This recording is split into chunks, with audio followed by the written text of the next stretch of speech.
देखो हमने क्या पढ़ लिया है। हमने जो है प्रोटीन सिंथेसिस कंप्लीट कर लिया है। ठीक है, प्रोटीन सिंथेसिस जिसको हम क्या बोलते हैं, ट्रांसलेशन भी बोलते हैं। प्रोटीन सिंथेसिस को हम क्या बोलते हैं, हम ट्रांसलेशन भी बोलते हैं। तो ये हमने क्या कर लिया, कवर कर लिया है। ये हमने प्रोकैरियोट्स में भी देख लिया है। हालांकि मोस्ट मतलब सारे स्टेप सेम ही होते हैं, सिर्फ थोड़ा बहुत डिफरेंस होता है। वो हमने पूरा देख लिया कि प्रोकैरियोट्स में कैसे होता है। यूकैरियोट्स में जो है हमें पता है कि एक प्री इनिशिएशन कॉम्प्लेक्स बनता है एंड इसके अंदर बस जो फैक्टर्स होते हैं ना वो ज़्यादा अमाउंट में होता है। अब हम देखते हैं कि यूकैरियोट के अंदर जो रेगुलेशन होता है, हम क्या देख रहे हैं अभी, यूकैरियोट के अंदर रेगुलेशन जो होता है ट्रांसलेशन का, regulation of translation in eukaryotes.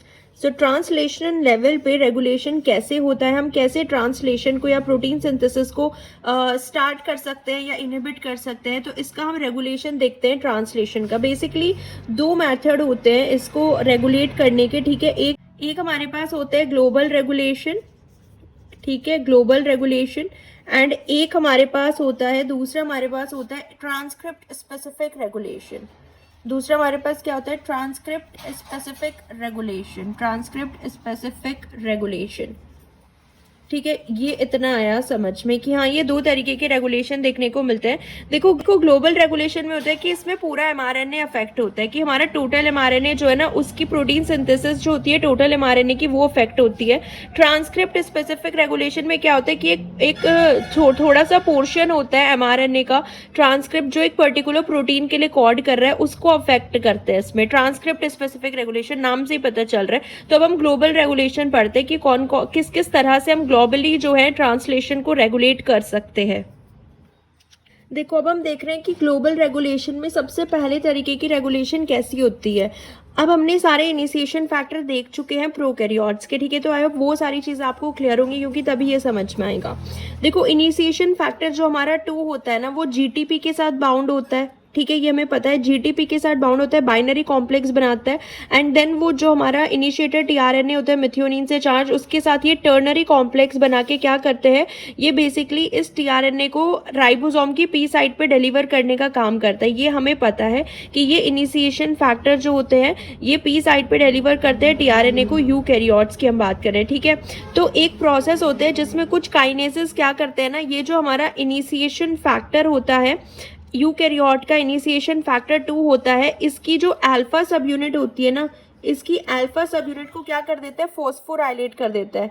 इसकी अल्फा सब यूनिट जब फोस्फोराइलेट होगी, इनिशिएशन फैक्टर 2 की अल्फा सब यूनिट फोस्फोराइलेट होने से जो इनिशिएशन फैक्टर 2b होता है ना, इसका एक्शन इनहिबिट हो जाता है। सो बेसिकली इसका फोस्फोराइलेशन क्या कर रहा है, इनहिबिट कर रहा है इनिशिएशन फैक्टर 2b का फंक्शन। अब इनिशिएशन फैक्टर 2b का फंक्शन आपको याद होगा, ये एक GEF की तरह काम करता है जिसको हम बोलते हैं ग्वानिन न्यूक्लियोटाइड एक्सचेंज फैक्टर, जो कि क्या करता है, क्योंकि जब ये इसको डिलीवर करेगा ना पी साइड पे टीआरएनए को, तो ये जीटीपी जो है कन्वर्ट हो जाता है जीडीपी में। तो ये जो इनिशिएशन फैक्टर 2b होता है ना, यही क्या करता है, इनिशिएशन फैक्टर 2 जीडीपी को वापस से कन्वर्ट कराता है इनिशिएशन फैक्टर 2 जीटीपी में।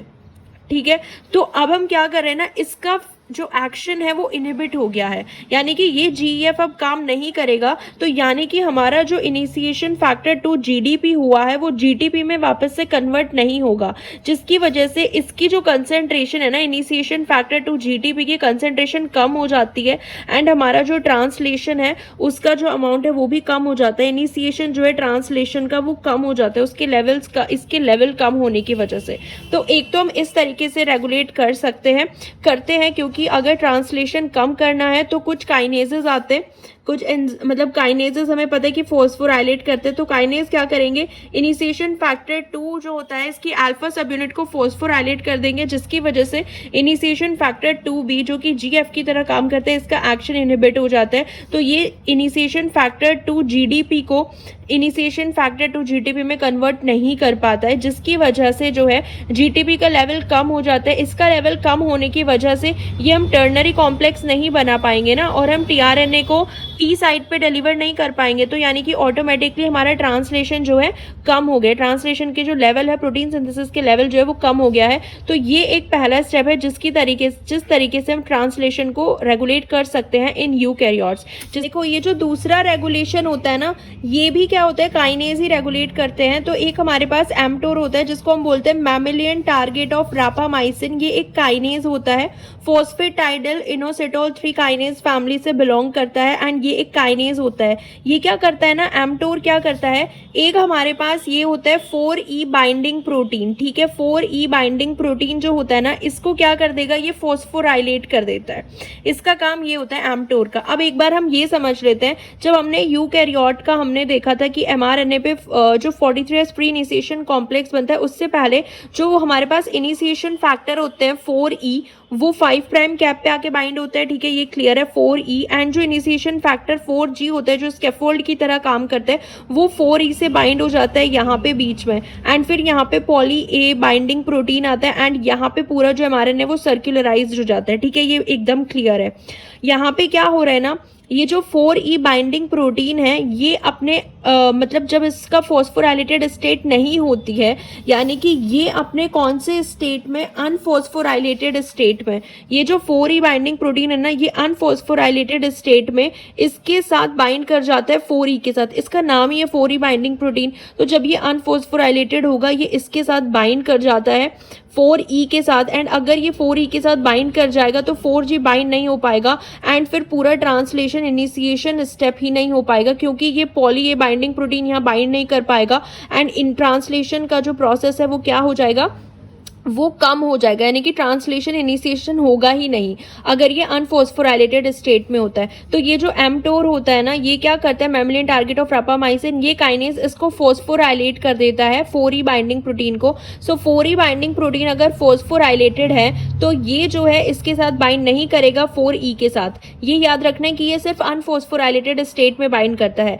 अगर ये फॉस्फोराइलेटेड फॉर्म में है तो ये बाइंड नहीं करेगा एंड फिर हमारा 4G स्कैफोल्ड बाइंड कर जाएगा एंड पूरा हमारा इनिशिएशन जो है वो चलता रहता है। सो बेसिकली अगर एम्प्टोर एक्टिव है, अगर काइनेज ये एक्टिवेट हो जाता है, ये काइनेज 4E बाइंडिंग प्रोटीन को फॉस्फोराइलेट करता है एंड जिसकी वजह से हम ट्रांसलेशन और प्रोटीन सिंथेसिस जो है वो बढ़ा सकते हैं। सो एम्प्टोर अगर एक्टिव है तो ट्रांसलेशन बढ़ेगा, क्योंकि 4E बाइंडिंग प्रोटीन को क्या कर देगा, फॉस्फोराइलेट कर देगा, जो कि फिर 4E से बाइंड नहीं कर सकता। सो 4G बाइंड करेगा एंड नॉर्मल हमारा इनिशिएशन चलेगा। तो ये था सेकेंड ग्लोबल रेगुलेशन। इस तरीके से हम बाइंड कर, मतलब इस तरीके से हम ट्रांसलेशन को रेगुलेट कर सकते हैं। सो दोनों में काइनेजेस का ही रोल है। उससे तो ट्रांसक्रिप्ट स्पेसिफिक रेगुलेशन में हम जो रेगुलेशन देखते हैं ना, वो हम देखते हैं जो फेरेटिन प्रोटीन होता है ना, ये फेरेटिन प्रोटीन का जो mRNA होता है ना, उसमें हम ये रेगुलेशन देखते हैं। क्योंकि ट्रांसक्रिप्ट स्पेसिफिक है तो ऑब्वियसली एक पर्टिकुलर ट्रांसक्रिप्ट का ही हम पढ़ेंगे। तो जो फेरेटिन प्रोटीन होता है ना, ये आयरन स्टोरेज प्रोटीन होता है, यानी कि अगर हमारी बॉडी में आयरन ज़्यादा हो रहा है तो फेरेटिन ऐसा प्रोटीन होता है जो आयरन को क्या करेगा, स्टोर करके रखता है। तो इसलिए इसका जो सिंथेसिस होता है